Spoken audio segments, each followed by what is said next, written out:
4 na araw na pagmumotor at paglalakbay.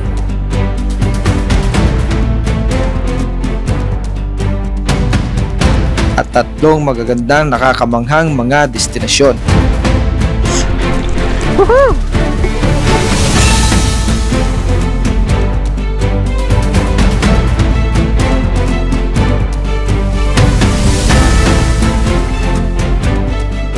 Ito ang kwento ng aking 4-day straight moto camping adventure, kung saan ay 4 na araw tayo magmomotor at mag-i-explore para sa mga naggagandahang destinasyon at pagbabahagi ng aking camping experience.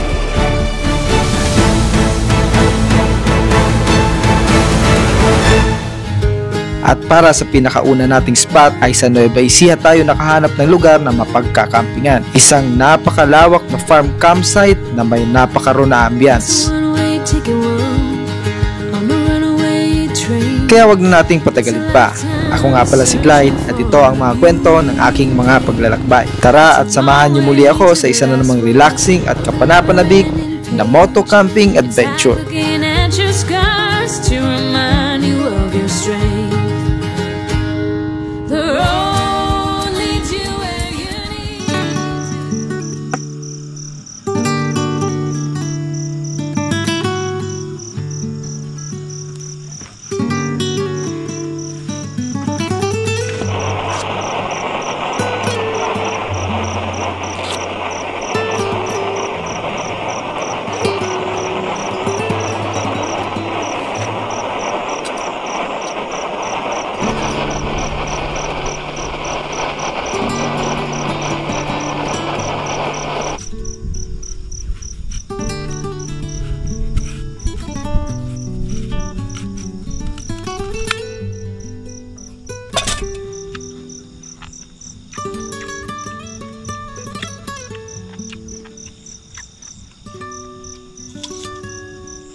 Welcome na naman sa panibagong moto camping adventure at napaka-unusual ng simula ng video natin.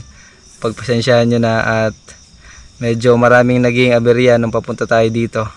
Siya nga pala, dito tayo sa Nueva Ecija.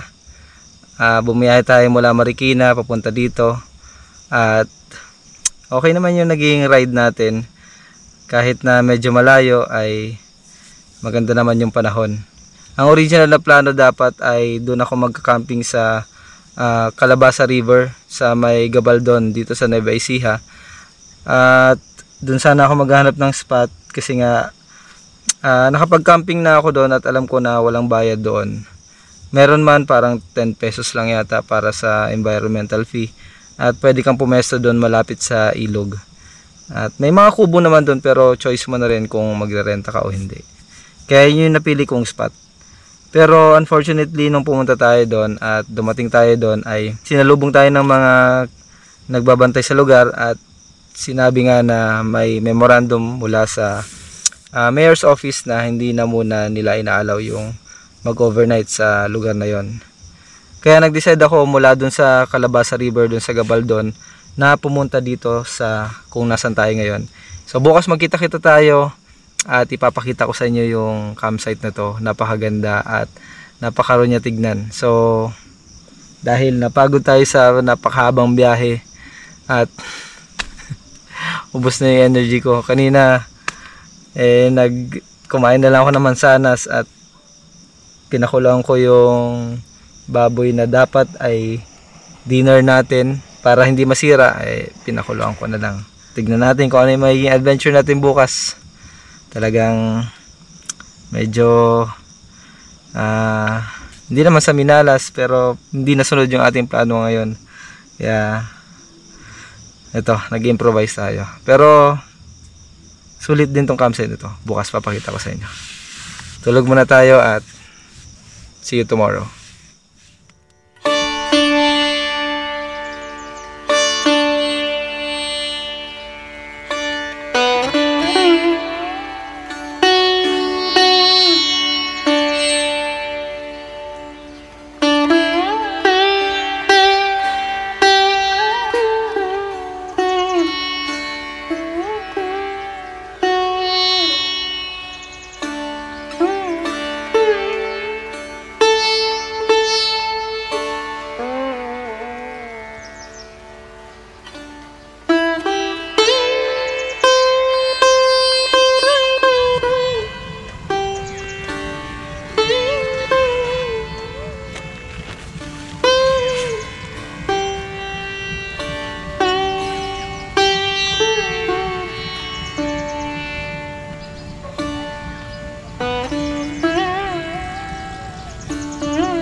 Magandang umaga. Medyo mainit na yung gising natin. Tinanghali tayo ng gising kasi nga grabe yung pagod natin kahapon. Ayan, alas 7 na. Pero since na itong spot natin ay medyo open area, may isang puno lang dito. Kaya ganito ka tapat yung araw. Pero hindi pa naman siya masakit sa balat. Maganda at healthy pa naman yung araw na to. Kasi magsi 7 pa lang eh. Pero pagka inabutan tayo ng tanghali dito, ibang usapan na yun. Masakit do sa balat yun. Pero hindi naman tayo magtatagal dito. Gawa ng may pupuntahan pa tayo. Bago tayo abutan ng mas mainit na araw, ay magpe-prepare muna ako ng aking almusal. Ito yung baboy na pinakuloan natin kagabi, na supposedly magiging dinner sana natin. Pero dahil yun nga, karoon tayo ng mga aberya sa time frame natin, nag-dinner na lang ako sa labas. At ito ay pinakuloan ko para hindi masira. Pero hindi, okay, good. Amoy niya parang nilaga. Nilagyan ko lang to ng asin tapos pinakuluan. Tinakpan ko lang. Medyo nilanggam nga lang, pero ang importante ay hindi nasira yung ating baboy. So ang gagawin natin, piprituhin na lang natin siya ngayong umaga.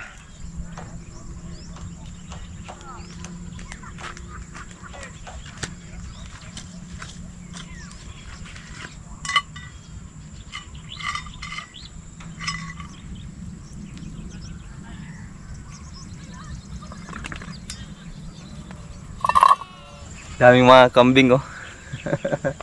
Ito kasing lugar na to ay farm. Kaya marami silang mga alagang kambing. Doon may mga nakataling mga kalabonga doon sa bandang baba. Ayan. Dami nila oh. Iba-iba yung kulay. Tapos yung kung makikita nyo doon sa aerial shot ko kanina, meron parang lawa. Hindi lawa yon. Dati siyang fish pond talaga. Kasi ito ay talaga ay farm dati na ginawang campsite. Ayan, yung nakikita nyo na body of water doon is talaga siya, fish pond talaga siya dati. Gawa lang nila yan, man-made lang din. Ang dami nila.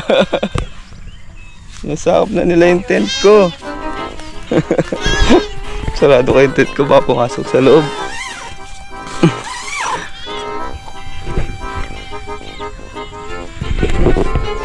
Naniningain lang sila ng damo. Pero pag nakita yung pagkain mo yan, ako, baka ubusin nila yan. Ang cute ito isa. Kambing! Anong name mo, kambing? Dami daw.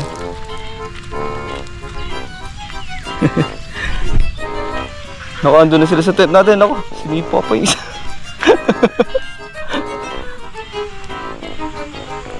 Sige na, doon na kayo. Doon na. Doon, mas maraming damo doon. Nagluluto na ako. Ayan. Sama na natin yung ating guest. Yes. Kami magka-date. Senator Bong Revilla. Jarek Gino nagsabi nun. May ano pa nga ako eh. May tawag doon. Alin? Nangangampanya pa nga ako eh.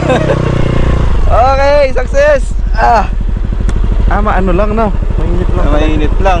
Bilad ako pero kagabi malamig naman. Sigurado yun. Ride it Mike, kasama natin. So may plano kasi kami ngayon. At sana ay mabuo yung plano. Yan. Ayan, nabiyahe kayo mamaya. Pero bago yan, breakfast muna tayo. Maglulutuan muna natin si Mike.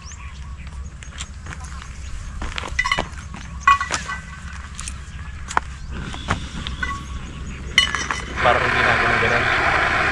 Yung nahihigpitan. Kaya medyo tayo kan. Nagkaroon tuloy tayo ng bantay na kambing. Makain ka naman pala niyan eh.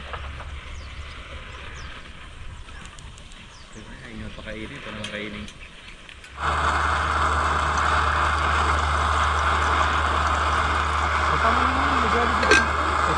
Busin lang natin tong breakfast natin. Tapos si Mike kumain na daw siya. Kaya hot chocolate na lang na may kape. Ayan, breakfast lang tayo. Tapos breakout na natin yung camp natin. Biyahe na tayo pa Aurora. Tapos ito, sama na natin siguro tong kambing na to. Kasya pa yan. Kasya pa sa top box. Ayan ka na naman eh. Nagpapawa ka na naman. Ayan na. Ang klingin mo na, ang lapit mo na masyado. Kanina. Kanina may distance pa eh. Ito. Paano pa tawagin kambing? Me.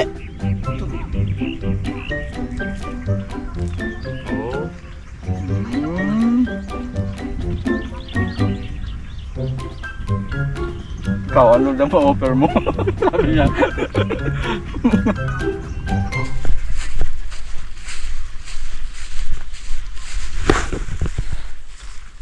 Bago tayo tuluyang umalis dito sa campsite na to, papakita ko lang sa inyo yung Colosboa Hills.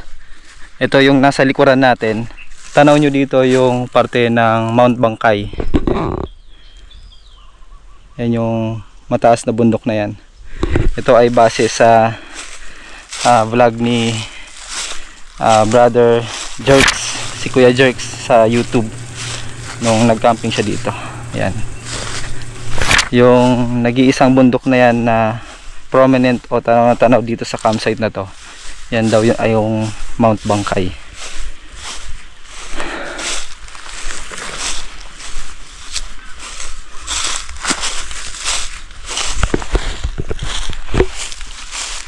Campsite na to ay mayroong mga bakod na itinayo. Ayan.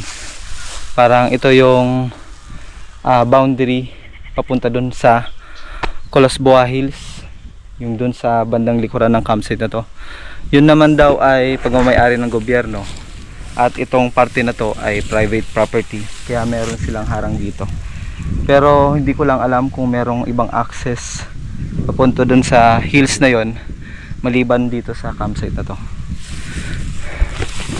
Pero maganda sanang i-trek yan hanggang dun sa taas ng mga hills na yon, at yung Mount Bangkay. So itong Camp Cabeleo ay matatagpuan dito sa Quiapo, probinsya ng Quiapo, dito sa Nueva Ecija. Traceable naman yung campsite na to, at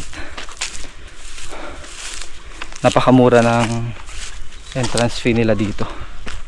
50 pesos lang entrance fee para sa overnight. Tapos pag gusto niyo lang ma-enjoy yung raw na vibes ng nature ng campsite na to, 15 pesos plus 10 pesos na parking fee. Yun lang yung babayaran nyo. So ito yung boundary. Yan, itong bakod na to, boundary na to ng papunta dun sa Colosboa Hills, yung nasa likuran nito. Pero pwedeng i-trek to, napaka visible nung madadaanan nyo kasi walang mga puno. Yun nga lang, nakabakod na siya. Pero for sure meron niyang access papunta dun sa hills na hindi dito sa campsite na to. Masarap siguro i-explore yung hills na yun. Sana ay merong nakakapanood nito na alam o napuntahan na yung Colosboa Hills, yung pinaka spot talaga doon. At comment nyo kung merong access doon bukod dito sa napuntahan nating campsite. Ganda, ganda. Napaka aliwalas tignan ng hills. Sarap puntahan.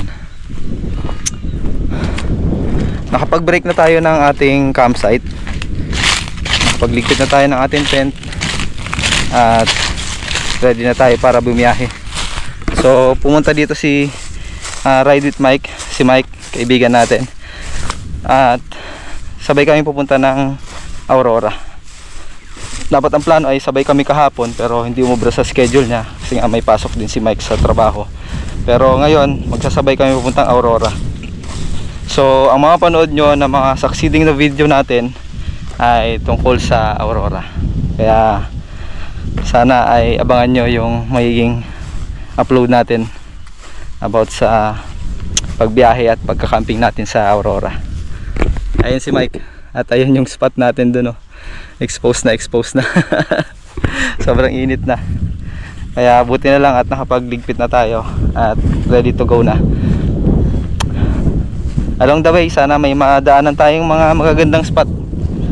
So for now, paalam muna tayo dito sa campsite na to.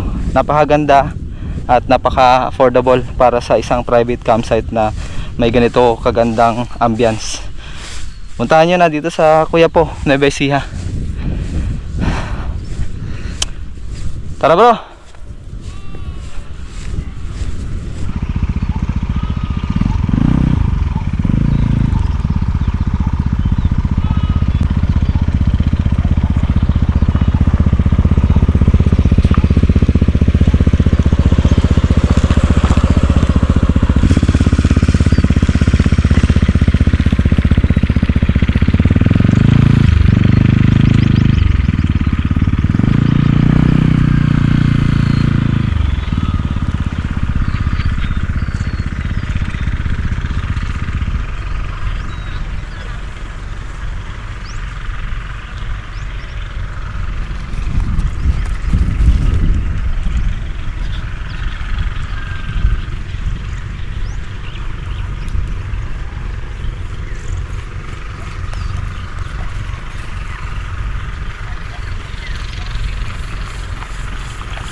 Tuloy na yung biyahe natin at ngayon kasama na natin si Ride with Mike dito siya sa ating likuran.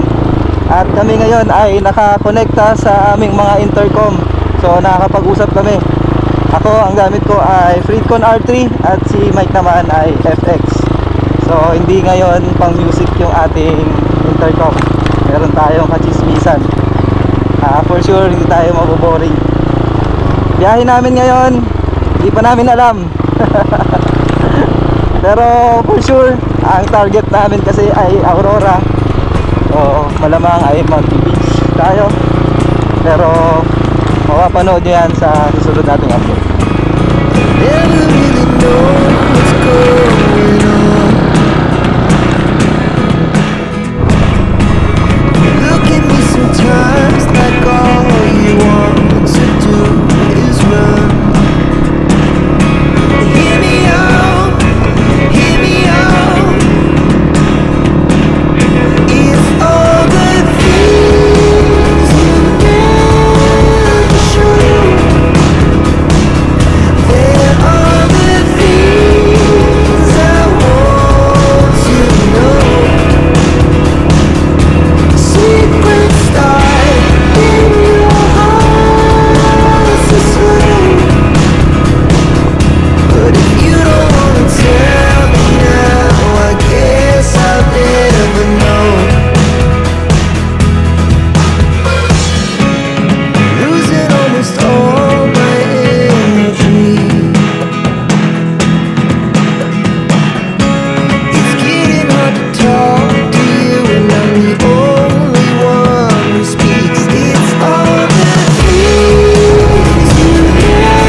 Scout ko tong area dito sa bandang paangat mula dun sa kalsada, pero naiwan na si Mike dun sa baba kasi mukhang hindi kakayanin ng scooter niya. Akala ko may view deck dito, pero napakalawak na damuhan, pero may trail siya eh. Meron sang mga daanan ng hindi ko alam kung motor ang dumadaan dito, parang rolling hills yung style niya, pero masukal yung mga damo. Tanaw ko na dito yung Pantabangan. Ayun, oh. Hindi nga lang maninag sa GoPro, pero sa mga mata ay kita na siya dito, yung Pantabangan Lake. baba na lang siguro ako, tapos hanap kami ng magandang view. Pero ang ganda ng spot na to ah.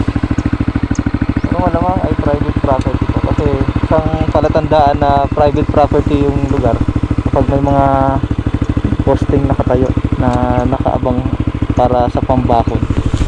Yung mga yan ah, mga poste na yan, ibig sabihin yan yung mga boundary ng bawat lupa. Kaya malamang ito ay isang private property. Akala ko lang talaga ay meron dito kasi yung entrada ng papasok dito ay sementado eh. Pero wala. Anyway, balik tayo.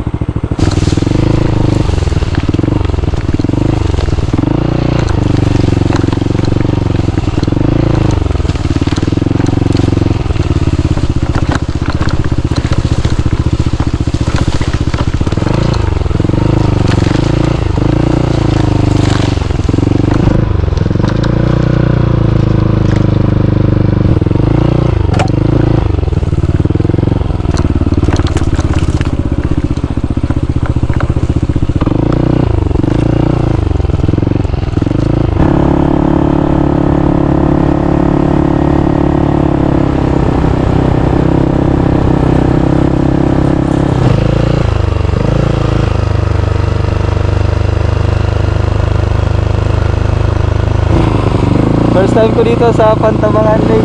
Napakaganda pala dito. Okay.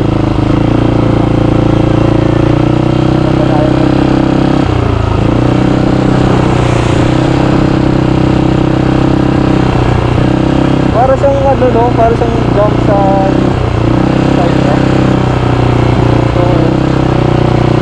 So, hindi ko na tanong kung pwede mag-move.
Nabutan na kami ng ulan.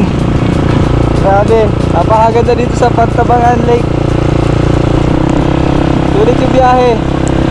At kung gusto nyo ng sulit pa na biyahe, abangan nyo yung magiging karugtong nitong video na to. Punta tayo ng Aurora at mag-beach tayo. So magkita-kita ulit tayo sa susunod nating vlog. At dito ko natatapusin yung isang to. Maraming salamat sa pagsama at ingat kayong lahat.